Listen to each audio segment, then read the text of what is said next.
우리 한국의 남자들은 분노를 표현하는 거 하나만은 잘하고 있습니다.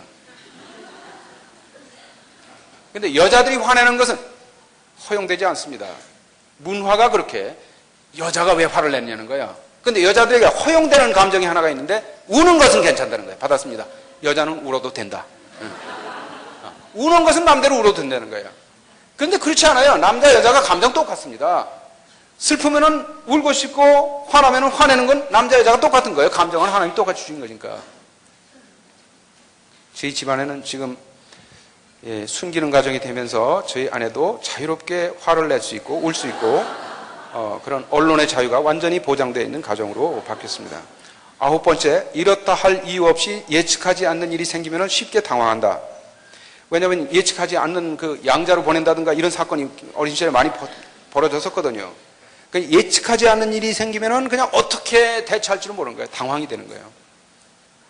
10번째, 실패에 대한 두려움에 압도되거나 성공에 대한 두려움에 시달린다. 충동적인 행동, 즉 중동적인 행동에 문제가 있다. 그러니까 엮이는 가정에서 자라난 성인 아이들은 무엇인가 중독되기가 쉽다. 12번, 권위를 상징하는 사람에 대해서 두려움을 느끼거나 반항심을 느낀다. 왜냐하면 그 아버지가 무서운 사람이었기 때문에. 어린 시절에 일부를 지나쳤다는 느낌이 있다. 어린 시절에 어린아이가 될 수가 없었어. 어린아이의 특권 가운데 하나는 어린아이의 그냥 아주 전 세계적으로 공통적인 욕구, 하나님께서 어린아이에게 주신 공통된 욕구가 하나가 있는데 받았습니다. 놀고 싶은 욕구입니다. 놀지를 못했습니다. 놀고 싶었는데 놀 수가 없었습니다. 특히 누가 그래요? 지금 소녀 가장들은 나가서 놀고 어린아이 짓을 해야 되는데 부엌에서 청소하고 밥하고 어른 역할을 하고 있단 말이에요. 그러면은 성인 아이들의 공통된 문제가 노는 것에 대해서 익숙하지 않고 그 놀고 나면 죄책감 느끼고 내가 이럴 때가 아닌데 놀 줄을 모른다는 거예요. 근데 사실은 건강한 가정의 특징은 거기에 웃음이 있고 놀이가 있고 재미있고 그래서 숨기는 가정 아니겠습니까? 14번, 어떤 것이 정상적인 것인지 정상적인 것이 무엇인지 알지 못해 당황해한다. 15번, 다른 사람들이 원치 않을 때에도 다른 이들의 문제에 책임을 진다. 책임은 자기가 져야 할 부분에만 책임을 져야 되는데 아버지가 가장 역할을 못했기 때문에 다른 사람이 문제를 일으켜도 항상 그거를 내가 대신 쓸어 담고 다 했잖아. 어린 시절에 그랬잖아요. 그러니까 책임의 한계에 익숙하지 않은 거예요. 그러니까 다른 사람 일까지 책임을 져. 그래가지고 자기를 돌아볼 줄 몰라요. 그러니까 결혼을 했는데 계속 이 성인 아이들이 이 엮이는 가정 출신하고 또 결혼하는 거예요. 이 돕는 것에 익숙해 있으니까. 아버지가 문제를 계속 일으켰지 않습니까? 그러니까 정상적인 남자에게는 매력을 느끼지 못한대, 성인 아이들이. 뭔가 좀 모자라는 사람, 도와줘야 할 사람을 거기 매력을 느끼는 거예요. 그래가지고 같이 우리 아내도 그때 내가 저희 아내가 간호사거든요. 근데 제가 오대양 구원파에서 만났지 않습니까? 근데 만났는데 이단에서 만났어요. 예? 그런데 밥을 제대로 먹지 못하고 위궤양 환자고 그래가지고 이웃 돕기 하는 심정으로 결혼해 줬다는 거 아니에요? 불쌍해가지고 간호사의 눈에 그냥 도와줄 부분이 있다. 그래가지고 결혼은 그렇게 하는 거 아니거든요. 그 사랑하는 사람하고 결혼을 해야지 그 동정해서 불쌍해가지고 결혼을 해요. 그래가지고 8년 동안 그래 고생을 한 거 아닙니까? 그러니까 여러분들 숨기는 가정과 엮이는 가정은 어떻게 다른가? 전체적인 큰 그림을 이제 그려드리는데 6번으로 가겠습니다. 6번과 7번. 사람들은 마음의 고통에 어떻게 반응하는가? 우리가 엮이는 가정에서 이제 다 상처를 받았습니다. 완전한 부모를 만나지 못했어요. 그래, 이런저런 상처가 다 있습니다. 그러면 사람들은 그 상처가 깊을수록 1번. 제일 많이 하는 반응이 부인하는 것입니다. 디나이 하는 겁니다. 우리 집에 문제 없었다. 문제가 심각할수록 눈을 감아버리는 거예요. 문제가 없었다는 거예요. 그걸 직면하는 거, 감당을 못하는 겁니다. 사람이, 어머니가 예를 들어서 아들이 말이지, 교통사고로 막 죽었다고 막 소식을 전해 듣지 않습니까? 예를 들어서, 그럼 그 어머니가 실신을 합니다. 그러니까 부인하는 거거든요. 그걸 직면할 수 없으니까. 그러니까 사람을 하나님께서 만드실 때 이 고통을 감수할 수 있는 방법을 여러 가지를 주셨는데 그 중에 하나가 부인하는 것입니다. 그런데 계속 부인하면 문제, 사람이 살다가 너무 고통스러우면 부인하는 것이 정상입니다. 그런데 습관적으로 부인하면 그게 문제가 되는 거예요. 습관적으로 부인하는 사람을 뭐라고 합니까? 성격 장애자라고 하는 거죠. 두 번째, 사람이 고통스러우면 투사를 시킵니다. 투사합니다. 투사. 프로젝션 합니다. 투사한다는 말은 받았습니다. 책임을 전가합니다. 그래가지고 아버지 때문에 그랬다. 당신을 만나서 내가 목회가 안 된다. 이런 식. 이 고통스러운 것이 있지 않습니까? 그러면 사람은 내가 잘못했습니다. 이러면 성숙한 건데 조상을 잘못 만나서 그렇고 이렇게 탓을 하는 거야. 탓을. 이게 왜 탓을 하느냐면 아담과 하와 때부터 시작된 거 아닙니까? 이 불순종하고 범죄한 다음에 제가 잘못했습니다. 하나님 용서해 주세요. 이게 직면을 해야 되는데 뭐라고 했어요? 당신이 주신 여자가 먹으라고 그래서 먹었지 내가 뭘 잘못했습니까? 이런 거 있지 않습니까? 그러니까 또 여자가 하는 얘기가 뱀이 먹으라고 해서 먹었다. 이게 투사하는 거예요. 투사. 탓하는 것이죠.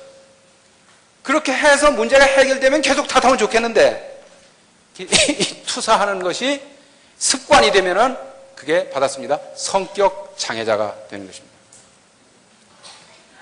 세 번째, 머리 좋은 사람들이 하는 거 합리화합니다. 합리화. rationalize 합니다. 부모에게 상처를 받았습니다. 그럼 상처를 받았다고 얘기를 해야 되는데 어떻게 합리화를 하느냐면은 뭐 부모님이 그러고 싶어 그랬습니까? 그때 사정이 있어서 그랬겠지. 아픈 거를 아프다고 시인을 해야 되는데 정당화하고 합리화하고 이 핑계거리를 만들어서 부모에게 효도해야 된다는 거예요. 그렇기 때문에 부모가 잘못한 것을 지적하면 안 된다는 거예요. 그럼 치유받을 수 없습니다. 그러니까 이게 뭐냐면 1, 2, 3번 좀 공통점이 죄인들의 상습적인 반응이에요. 저도 이런 거 많이 했던 거거든요. 그런데 6번에 4번입니다. 사실은 삶이 고통스러울 때, 마음에 아픔이 있을 때 가장 많이 사용하는 방법이 무엇이냐면은 고통을 받았습니다. 고통을 마취시키는 것입니다. 고통을 마취시키는 거예요. 너무 아프니까 열등감, 수치심. 그걸 어떻게 마취시킵니까? 받았습니다. 쾌락을 추구함으로써 고통을 마취시킵니다. 쾌락을 추구하는 거예요. 쾌락. 너무 고통스러워요. 이 페인 있잖아요. 이 고통스러운 것의 반대가 뭐냐면은 영어로는 이게 페인이라 그러잖아요. 이 페인에 반대되는 것이 플레저입니다. 이 고통스러우면은 근데 그 고통이라고 하는 것이 이 몸에 상처를 입어가지고 그것도 고통이지만은 다리 부러지고 이런 것도 고통이지만 그보다 사실은 더 고통스러운 것은 마음의 고통입니다. 마음이 아픈 것입니다. 배신감을 느낀다든가 거절당했다든가 왕따 당했을 때 그것이 얼마나 힘이 들면은 며칠 전에도 고등학생이 또 자살했지 않습니까? 왕따 당하다가 견디지 못해가 유서 써놓고 죽었지 않습니까? 마음이 아픈 거예요. 마음이. 이 마음이 아픈 것을 대처하는 방법 가운데 하나가 쾌락적인 경험을 통해 가지고 고통을 마비시키는 거예요. 마취시키는 거예요. 마취. 여러분이 병원에 갔을 때 이빨을 뺄 때 말이요, 그냥 생이빨을 빼지 않지 않습니까? 그다음 마취 주사를 놓잖아요. 그러면 그 마취 효과가 있는 동안에는 그 아픔을 잊을 수가 있어요. 잠깐 동안은. 근데 문제는 말이요, 이 마취 효과가 1년, 2년 가지 않는다는 거예요. 마취는 30분 뭐 안에 이거 끝나버리는 거예요. 고통스러운 경험을 쾌락으로 마취시키면은 효과가 있는데 그게 temporary effect가 있다는 거예요. 잠정적으로만 효과가 있다. 여기에 지금 문제가 있는 거예요. 술로 다 마취시킵니다. 한국 사람이 제일 많이 마취시키는 게 남자들이 술로다가 고통을 마취시킵니다. 그런데 그 마취 효과가 없어요. 잠깐 가면 깨져버려요. 그러면은 마약으로 마취시킵니다. 또 어떤 사람은 섹스로 마취시킵니다. 왜냐하면 이 성이라고 하는 굉장히 쾌락적인 경험이거든요. 남자들에게 특별히. 근데 그게 마취 효과가 떨어져 버린다는 거예요. 잠시만. 그러면은 술을 한 잔을 마셔가지고 처음에는 효과가 있는데 그게 계속 효과가 없거든요. 마취 효과 떨어지면 그 다음에는 2잔을 마셔야 효과가 나는 거예요. 그러니까 자꾸 그 양을 늘리다 보니까 더 바람을 피우고 계속 이렇게 하다 보니까 포르노를 더 보고 이렇게 하다 보니까 어떻게 돼? 나중에 내성이 생겨. 내성이 생기면 그게 중독이 된 거거든요. 그러니까 이게 무슨 말이냐면은 네 번째, 중독을 선택한다는 거예요. 상당히 많은 사람들이 고통에 대처하는 방법으로 중독을 선택하고 있다는 거예요. 지금 크리스찬들이 선택하는 중독 가운데 하나는 받았습니다. 일 중독입니다. 사회적으로 용납되는 중독을 선택하고 있습니다. 말하자면 파괴적인 술을 마신다든가 마약한다 이런 건 안 해요. 그런데 우리 크리스찬들 가운데서 지금 컴퓨터에 중독되고 그렇지 않으면은 이 일에 중독되고 저 같은 경우는 책에 중독됐습니다. 책에. 어린 시절부터 책에 중독이 됐습니다. 그래서 여러분 아시는데 중독에는 이 긍정적인 중독도 있거든요. positive addiction이 있어요. 우리 한국 사람 모든 사람이 중독되어 있는 거 받았습니다. 김치 중독입니다. 김치에 중독된 것은 해로운 것이 아닙니다. 이렇게 해롭지 않은 중독도 있습니다. 책을 많이 보는 거 크게 해롭지 않습니다. 그러나 그것이 가정생활을 어렵게 할 정도로 책에만 매달려 있으면 그게 일중독이 되는 거예요. 그렇죠? 저는 뭐 딴 거 다 중독이 치유가 됐는데 10년 전까지 우리 부부관계를 계속 어렵게 하던 중독이 바로 이 일중독, 책에 중독된 것이었습니다. 저희 아내가 하는 얘기가 우리 집에는 첩이 둘이 있다 그랬습니다. 컴퓨터와 책이다 그랬습니다. 집에 들어오면 컴퓨터에 앉아있죠. 그 다음에 잠잘 때까지 책을 보고 있어요. 옛날에 그랬습니다. 난 그게 중독이라고 생각을 안 한 거예요. 그런데 저희 아내가 방치되고 정상적인 대화를 할 시간도 없고 이렇게 되면 그게 중독인 거예요. 정확한 진단이 문제를 해결할 수 있습니다. 그렇죠? 그래서 5번입니다. 자, 지금까지 부인, 투사, 합리화, 쾌락을 통해서 마취하는 거 이런 것은 해답이 아니라는 거예요. 그럼 어떻게 해야 되느냐? 직면해서 치료해야 된다는 겁니다. 고통은 직면해서 치료해야지 그걸 외면한다고 합리화하고 투사한다고 해서 없어지는 게 아니잖아요. 어린 시절에 양자로 팔려갈 뻔하는 그 고통을 겪었습니다. 그런데 부모님은 다 돌아가셨습니다. unfinished business로 남아있습니다. 미해결 과제입니다. 미해결 과제. 예를 들어 이런 거예요. 여러분들이 식당에 가서 식사를 했습니다. 식당에 가서 식사를 하고서 돈을 안 내고서 그냥 나와버립니다. 5,000원짜리를 먹었는데 그냥 나오면은 그것이 미해결 과제로 남는 것입니다. 가서 돈을 지불하면 피니시 되는 것입니다. 예를 들자면 그런 거예요. 인간의 모든 관계라고 하는 것은 가족 관계에서 부모 자녀 관계에서 상처를 주었으면 그것을 풀어줘야 되는 거예요. 그럼 피니시 되는데 unfinished 미해결 과제로 남아있다는 거예요.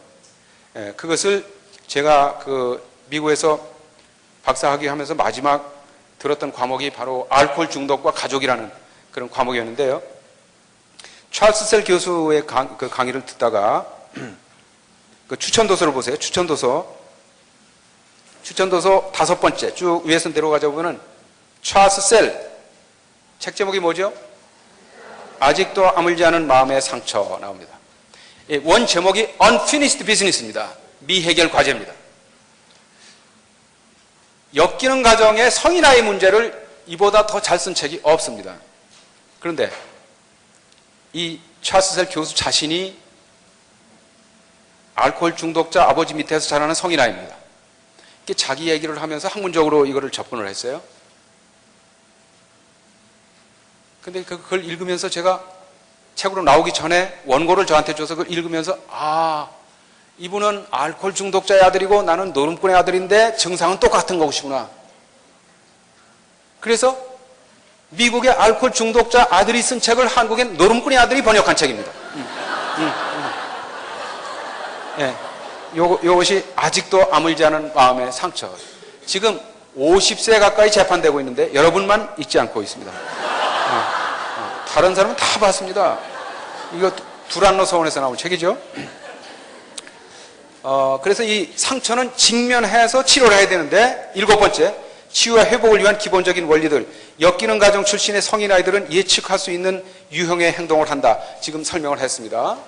이 성인 아이들은 이런 예측할 수 있는 행동을 한다고 말씀드렸죠. 2번, 엮이는 가정에서 성장하면서 겪은 외상과 학대는 건강한 신앙생활을 방해할 수 있다.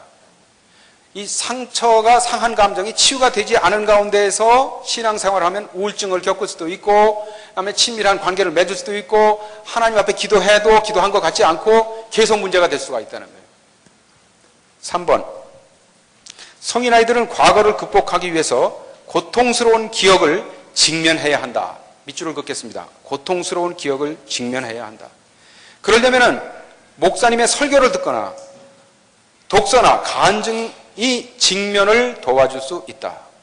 왜냐하면 그것이 거울 역할을 해가지고 저 같은 사람이 이야기를 듣는다든가, 아니면은 아직도 아물지 않은 마음의 상처 같은 책을 읽으면은, 또 하나 제가 추천할 책이 여기 나오는데요.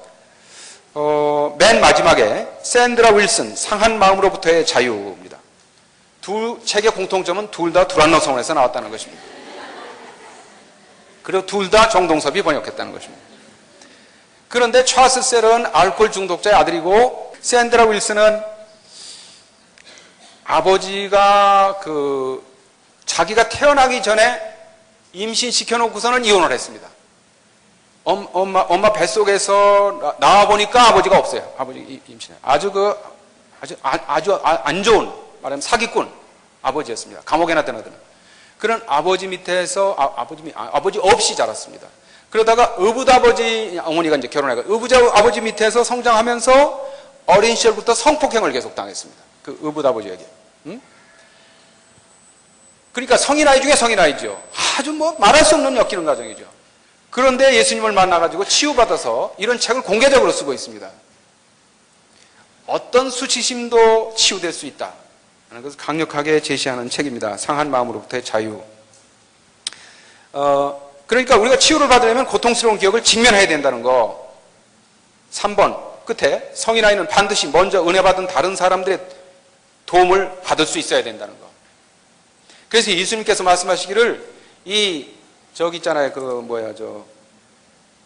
무덤에서 나온 사람 이름이 뭐죠? 예수님께서 살려서, 나사로. 나사로. 이 성인 아이들이 가끔 이 필름이 끊어진다는 거예요. 그 나사로가 죽은 지 사흘인가 나흘인가 되는데 살려냈습니다. 그렇죠? 그런데 예수님이 죽은 사람까지 살리는 분인데, 놀라운 것은 배로 동인채로 걸어 나오게 했다는 거예요. 그 생각해 봤습니까? 여러분, 죽은 사람을 살릴 수 있으면 다 풀어치고서 뛰어나오게 할 수도 있는데 배로 동인채로 걸어 나오게 했다는 거예요. 그러면서 예수님께서 하시는 말씀이 너희가 풀어놓아 다니게 하라는 거예요. 먼저 은혜 받은 성도들이, 치유를 먼저 경험한 사람들이 풀어놓아 다니게 해라. 2000년 교회 역사는 먼저 은혜 받은 사람이 나중에 믿은 사람들을 계속 풀어놓아 다니게 하는 치유 사역이 계속돼야 된다는 거예요. 그건 교회에서만 할 수 있다는 거예요. 그렇지 않아요? 세상 사람들이 그걸 어떻게 풀어놓아 다니게 하겠습니까? 그래서 4번입니다. 고통을 직면하게 되면은 그동안에 억압했던 것이 연못에 깔려있던 거를 말이야 휘저어가지고 흙탕물이 올라오듯이 굉장히 고통스러울 수 있습니다. 분노와 두려움과 슬픔과 모든 것이 그냥 흥분하면서 느껴질 수 있습니다. 저기가 그랬잖아요. 성경에 나오는 대표적인 성인 아이가 요셉 아닙니까? 아주 심한 엮이는 가정이었거든요. 요셉의 아버지가 누구더라? 야곱이 말이야. 야곱이 편애를 했지 않습니까? 먼저 난 루벤이나 그런 형제들은 사랑하지 않고 이 요셉만 사랑했잖아요. 베냐민만 사랑했잖아요. 엮이는 가정이거든요. 그런데 팔려갔지 않습니까? 그랬을 때 그 아픔이 얼마나 하냐. 나는 말이야 팔려갈 뻔 하다가 미수로 끝났는데도 이렇게 아픈데. 네? 이 사람은 아직 팔려가 버렸어요. 그 아픔이 얼마나 크겠느냐 이 말이야. 그런데 그걸 억압하고 오랜 세월을 살았는데 나중에 고통에 직면하게 상황이 전개가 됐어요. 왜냐하면 아버지하고 형제가 다 나타나 버렸어. 창세기 50장에 나오지 않습니까? 고통스러운 경험을 직면하게 되니까 그 감정이 막 북받쳐 일어나니까 말이죠. 막 그냥 분노도 느끼고 막 그냥 두렵기도 하고 막 만감이 교차되는 거예요. 그걸 견딜 수 없어서 대궐 밖에 나가서 대성통곡했다고 말하지 않습니까? 받아쓰겠습니다. 성령은 감정을 떠나서 역사하지 않는다. 감정을 느껴야 성령도 치유할 수 있다는 거예요. 그 대성통곡하니까 거기서 성령님께서 도와주셔가지고 4번입니다. 7번에 4번. 성인아는 성령의 도움으로 고통의 의미를 재해석할 수 있다. 고통의 의미를 하나님의 관점에서 재해석했습니다. 고통에는 뜻이 있습니다. 그래서 요셉이 뭐라고 합니까? 형님들이여 두려워 마소서. 내가 하나님을 대신하오리까. 당신들은 나를 해하려 하였으나 여호와께서 선으로 바꾸셔서 많은 사람 생명을 구원하게 하셨습니다. 형님들이여 두려워 마소서. 그리고 어떻게 돼요? 5번입니다.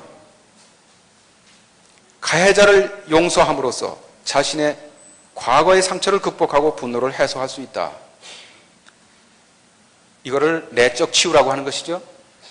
마음의 상처는 어떻게 치유되느냐? 나한테 상처 준 사람을 보복함으로써 치유되는 게 아니고 원수 갚는 것이 내게 있으니 너는 가해자를 축복하고 용서하라는 거죠. 보복하는 건 하나님께 맡기고 너는 용서하라는 거예요. 그리스도께서 용서하신 것처럼 용서하라는 거예요. 가해자를 용서함으로써 분노를 해소할 수 있다. 그럼 6번째, 하나님은 이 회복의 여정에서 치유의 궁극적인 원천이 되신다. 치유받은 성인 아이는 상처를 허락하신 하나님께 감사하게 된다. 상처의 흔적은 은혜를 되새기게 하며 상처는 재산이 된다. 상처는 사명이 된다. 여러분, 이게 고통스러운 경험을 어린 시절에 많이 한 사람은 말이죠. 하나님 밖에서는 재수가 없는 것이고 운이 나쁜 것이고 팔자가 드센 것이고 이렇게 말할 수 있지만 일단 그리스도 안에 들어오면은 그렇잖아요. 그 요셉의 경우를 인간적으로 보면 재수가 없는 것이죠. 한국식은 세계관으로 보면 그렇습니다. 그러나 하나님의 자녀가 되면은 시각이 바뀐다는 거예요. 그래서 우리가 받은 그 환난 가운데서 받은 위로로서 환난 가운데 있는 자들을 위로하게 하시는 이시로다. 받아쓰겠습니다. 상처받은 치유자가 된다는 것이에요. 상처받은 사람이 치유자가 된다는 거예요. 하나님의 관점에서 보면은 제가 버림받았던 경험이 있었기 때문에 이 소외감을 느끼는 사람을 위로할 수가 있고 이게 상처받은 치유자가 된 거예요. 그래서 7번입니다. 치유와 회복은 평생 계속되는 성화의 한 과정이다. 치유라고 하는 것을 많은 사람이 오해하고 있습니다. 어떤 내적 치유 세미나에 가가지고 안수 한번 받으면은 그냥 새카맣던 것이 하얗게 변화된다. 그렇지 않습니다. 치유는 점진적으로 계속해서 경험하는 것입니다. 저는 지금도 계속해서 치유를 받고 있습니다. 이 프로그램은 선교지의 교회를 세우는 힘찬 첫걸음, 드림온과 함께합니다.